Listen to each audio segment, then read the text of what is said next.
In the digital landscape of today, our lives are intertwined with the screens we hold in our hands. I realized I didn't want to have anything to do with the lies that perpetuate kind of poor outcomes for people and their mental health. Social media, labeled by some as a double-edged sword, connects us instantaneously, but can also serve as a breeding ground for struggles. When considering creators' mental health, they put out content a lot of the time that means a lot to them, that they've worked very hard on. And sometimes there are people, for whatever reason, they just want to show up in a negative mindset on their page. Constant comparison, unrealistic standards, and the relentless pursuit of validation can take a toll on the mental well-being for creators and consumers. Suicide and mental illness are not bad words. But what about influencers who use their platforms to talk about mental health? Today there's over 100 billion uses of the hashtag mental health on TikTok alone.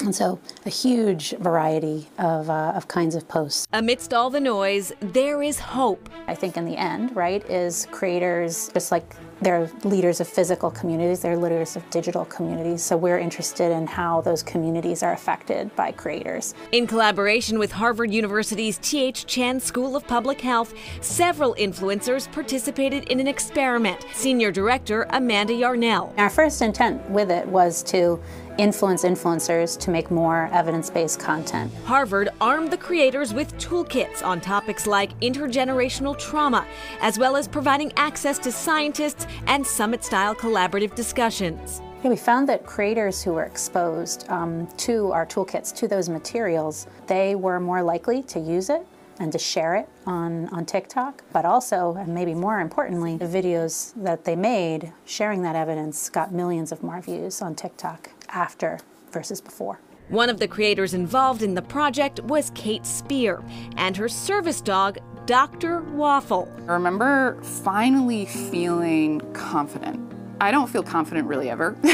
I literally walk around with a bear to know what's real because I was psychotic for a decade. And so it's hard to trust my reality. But let me tell you, when you print out a toolkit that's stamped with Harvard, you believe that that is the science. And so when you get on Instagram or TikTok and can speak to it, you know that when the droves of hate come your way, which they inevitably do, you can say, actually, yeah, here's the citation. Here's the link.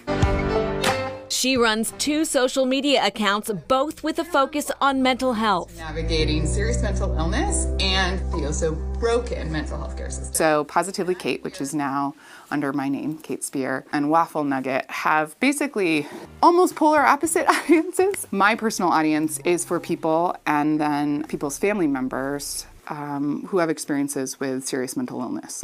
Let me tell you. Waffle Nugget is honestly just about dogs being medicine. We literally just got her as a pet, someone to keep me company while navigating my psychosis, my hallucinations back then. Changed into really one of the most transformative and life-saving things that ever happened to me. And so the page became a space where I shared the journey of Waffle becoming a service dog. It's where I shared the story of her learning to smell the changes in my body. Waffle, a lifesaver for Spear, helping her daily. I didn't even think, oh, I'm making a service dog. I thought, oh my gosh, I'm finding a way to trust my life. I'm finding a way to save my life. And she's gonna be the one to do it. We're really scared of the word psychosis, and we're really terrified of the word suicide. And yet, every time we don't use them, we make people who live with them or live with suicidal ideation unmentionable. And I'm not unmentionable. Her words have meaning, which is why being part of the collaboration at Harvard was so important. I just remember feeling so excited because I felt like Harvard got it. These people got it. That every single day, people, like especially the youth of this country, but most notably the world, were getting their information on these platforms. And the only way, while we weather the notably long road to regulating these platforms, is to improve that misinformation ecosystem as best we can. A social media campaign that Kate spearheaded actually had an impact on New York state law. New York now limits kids' access to over-the-counter diet pills and muscle-building supplements. Similar legislation is under consideration here in Massachusetts. Still ahead, the camera eats first.